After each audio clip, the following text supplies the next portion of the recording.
नमस्कार, मैं डॉक्टर श्रद्धा तिवारी से आचार्य राजनीति विज्ञान राजकीय मीरा कन्या महाविद्यालय उदयपुर। स्टूडेंट, लोकसभा की शक्ति और कार्य के बाद में आज हम लोकसभा की तुलना और राज्यसभा की लोकसभा और राज्यसभा के बीच में जो संबंध है उस पर अपना अध्ययन करेंगे। लोकसभा और राज्यसभा का तुलनात्मक अध्ययन या दोनों के पारस्परिक संबंधों का अध्ययन हमने दो भागों में अलग अलग बांटा है, जिसको निम्न शीर्षकों से हम जानते हैं। नंबर 1, नामकरण के संबंध में। भारतीय संसद के दो सदन हैं, लोकसभा राज्यसभा। लोकसभा संसद का प्रथम अथवा निम्न सदन है और राज्यसभा द्वितीय तथा उच्च सदन है। लोकसभा को लोकप्रिय सदन और राज्यसभा को वरिष्ठ सदन भी कहा जाता है। नंबर 2, प्रतिनिधित्व के संबंध में। लोकसभा भारत की समस्त जनता का प्रतिनिधित्व करती है। राज्यसभा भारतीय संघ की इकाइयों अर्थात राज्यों और संघीय क्षेत्रों का प्रतिनिधित्व करती है, लेकिन इस संबंध में राज्यसभा में भारतीय संघ के सभी राज्यों को समान प्रतिनिधित्व प्रदान नहीं किया जाता है। नंबर 3, सदस्य संख्या के संबंध में। लोकसभा की अधिकतम सदस्य संख्या 552 हो सकती है। वर्तमान समय में यह सदस्य संख्या 545 है।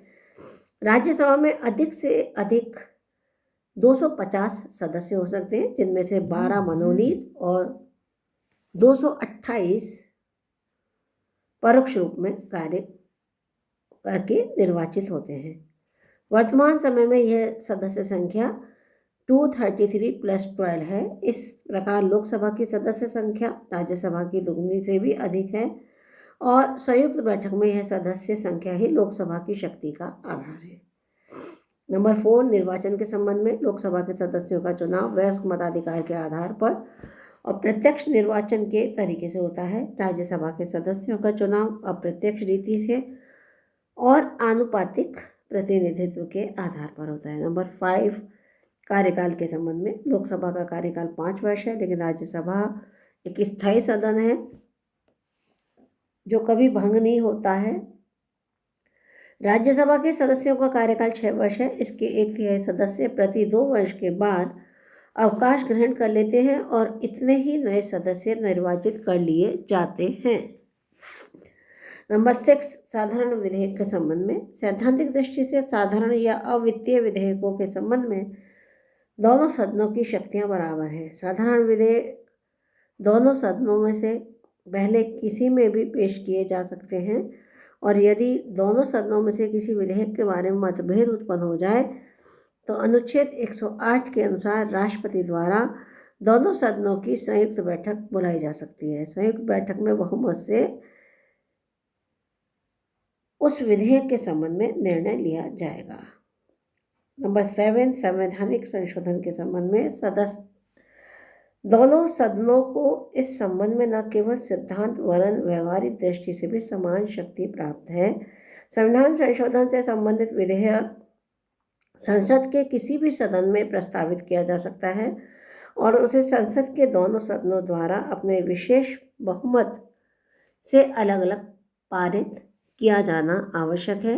व्यवहार के अंतर्गत अब तक केवल एक बार 1975 में 40वां संशोधन विधेयक संविधान संशोधन विधेयक राज्यसभा में प्रस्तावित किया गया। नंबर 8, विधेयकों के वित्तीय मामलों के संबंध में। वित्तीय विधेयकों के संबंध में संविधान के द्वारा ही लोकसभा को राज्यसभा से अधिक शक्ति दी गई है।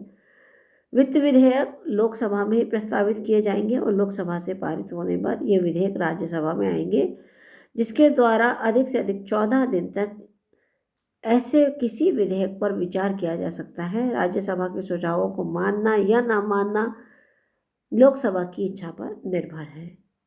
नंबर 9, कार्यपालिका पर नियंत्रण के संबंध में। संसदात्मक शासन में मंत्रिमंडल संसद के लोकप्रिय सदन के प्रति उत्तरदायी होता है। अतः भारत में भी मंत्रिमंडल लोकसभा के ही प्रति सामूहिक रूप से उत्तरदायी है, राज्यसभा के प्रति नहीं। राज्यसभा के सदस्य मंत्रियों से प्रश्न और पूरक प्रश्न पूछ सकते हैं और उनकी आलोचना भी कर सकते हैं, परंतु अविश्वास प्रस्ताव के आधार पर मंत्रिमंडल को पद से हटाने का अधिकार केवल लोकसभा को ही प्राप्त है।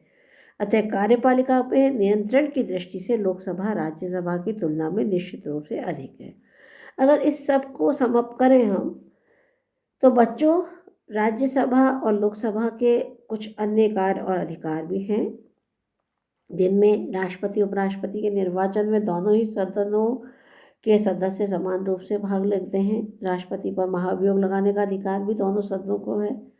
सर्वोच्च न्यायालय और उच्च न्यायालय के न्यायाधीशों, नियंत्रक और महालेखा परीक्षक तथा मुख्य चुनाव आयुक्त को पद से हटाने के लिए भी दोनों सदनों की स्वीकृति आवश्यक है। और राष्ट्रपति द्वारा की गई संकटकालीन उद्घोषणा की स्वीकृति संसद के दोनों सदनों से आवश्यक है। फिर भी राज्यसभा की अनन्य शक्तियां भी हैं, जिनमें राज्यसभा को राज्यों के एकमात्र प्रतिनिधित्व होने के नाते दो अनन्य शक्तियां प्राप्त हैं। पहली है अनुच्छेद 249 के अनुसार राज्यसभा उपस्थित और मतदान में भाग लेने वाले सदस्यों के 2/3 बहुमत से घोषित कर सकती है कि राष्ट्रीय हित में संसद को राज्य सूची के अमुक विषय पर कानून बनाना चाहिए। और दूसरी जो अनन्य शक्ति है वो ये है स्टूडेंट कि अनुच्छेद 312 के अनुसार 312 उपस्थित और मतदान में भाग लेने वाले सदस्यों के 2/3 बहुमत से 2/3 मेजोरिटी से राज्यसभा नवीन अखिल भारतीय सेवाओं की स्थापना के लिए प्रस्ताव पास करती है। इन सब बातों पर विचार विमर्श करने के बाद में ये निष्कर्ष निकलता है कि राज्यसभा को लोकसभा की तुलना में कम शक्तियां प्राप्त हैं और ऐसा होना नितांत स्वाभाविक भी है। संसदीय व्यवस्था में अंतिम निर्णय की शक्ति लोकप्रिय सदन को ही प्राप्त हो सकती है, परोक्ष रूप में निर्वाचित द्वितीय सदन को नहीं।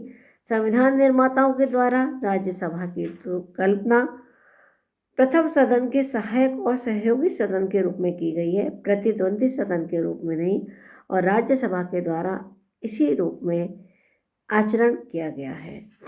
अब इन दोनों के बीच में व्यवहार में क्या संबंध है उसको हम 1952 से लेके 2019 तक का एक टाइम पीरियड लेते हैं, और उसमें मैं आपको ये बताना चाहूँगी कि संविधान निर्माताओं की आशा और अपेक्षा थी कि लोकसभा और राज्यसभा परस्पर सहयोग पूर्वक कानूनों का निर्माण करेंगी और शासन पर नियंत्रण के संबंध में भी वे एक दूसरे के साथ सहयोग करेंगी। यदि 1952 से लेकर के आज तक लोकसभा और राज्यसभा के आपसी संबंधों का अध्ययन किया जाए तो यह स्पष्ट हो जाता है कि संविधान निर्माताओं की यह आशा और अपेक्षा आंशिक रूप में ही पूरी हो पाई। लोकसभा और राज्यसभा के बीच मतभेद स्वाभाविक और अपरिहार्य स्थिति में भी हैं। लोकसभा और राज्यसभा के बीच अधिकांश विषयों पर आपसी सहयोग, लेकिन कुछ विषयों पर मतभेद एक स्वाभाविक और कुछ परिस्थितियों के अपरिहार्य भी है। इसी कारण प्रथम मॉरिस जोन्स लिखते हैं कि संस्थाओं का यह स्वभाव होता है कि वे निष्ठाओं को जन्म देती हैं, और जब दो संस्थाओं की स्थिति प्राय समान होती है तो उनमें मतभेदों का उत्पन्न हो जाना स्वाभाविक है। और दूसरा, लोकसभा राज्यसभा के बीच मतभेदों के उदय का द्वितीय और सारभूत कारण यह है कि लोकसभा और राज्यसभा के सदस्यों के कार्यकाल तथा दोनों सदनों के सदस्यों की चुनाव की पद्धतियों में भी भेद है। अब व्यवहार में इसमें इनके बीच जो संबंध रहते हैं वह है नेहरू काल या चतुर्थ आम चुनाव के पूर्व तक का काल। इसमें सबसे पहले इस प्रकार की स्थिति 1953 में उत्पन्न हुई कि जब राज्यसभा ने अपने उदय और विधि मंत्री विश्वास को निर्देश दिया कि लोकसभा में उपस्थित ना हो। और दूसरी घटना 1953 में ही घटी कि जबकि राज्यसभा ने एक प्रस्ताव पास कर मांग की कि या तो राज्यसभा की अलग लोक लेखा समिति होनी चाहिए या वर्तमान लोक लेखा समिति में राज्यसभा के भी 7 सदस्यों को प्रतिनिधित्व देकर इसे लोकसभा की लोक लेखा समिति के समान संसद की लोक लेखा समिति के रूप दिया जाना चाहिए। दूसरा, उत्तर नेहरू काल के अधिकांश वर्षों में भारतीय राजनीति में एक दल की प्रधानता की स्थिति समाप्त हो गई। परिणामतः अनेक बार ऐसी स्थिति बनी कि लोकसभा में बहुमत प्राप्त राजनीतिक दल या सत्तारूढ़ राजनीतिक गठबंधन को राज्यसभा में बहुमत प्राप्त ही नहीं है, अथवा उसे लोकसभा में 2/3 बहुमत प्राप्त है लेकिन राज्यसभा में 2/3 बहुमत प्राप्त नहीं है। और इसी कारण लोकसभा द्वारा पारित संविधान विधेयक राज्यसभा ने अस्वीकार कर दिया या संशोधन के साथ ही उसे पारित किया।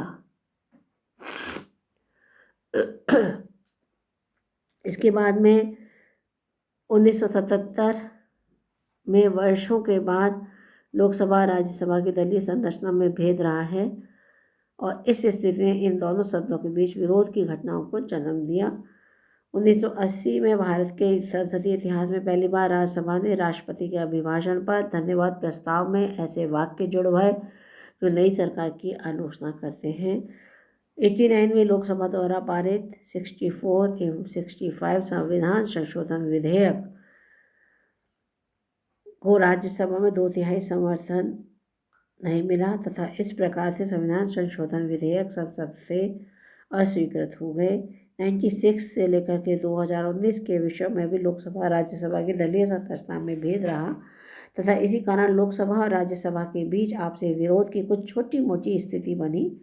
मार्च 2003 में लोकसभा ने आतंकवाद निरोधक अध्यादेश को स्वीकार किया लेकिन राज्यसभा द्वारा उसे अस्वीकार कर दिया गया तथा इस अध्यादेश पर विचार और निर्णय के लिए संसद का संयुक्त अधिवेशन बुलाया गया। संयुक्त बैठक में इस अध्यादेश को स्वीकृति प्रदान की गई तथा इस अध्यादेश ने अधिनियम का रूप प्राप्त किया।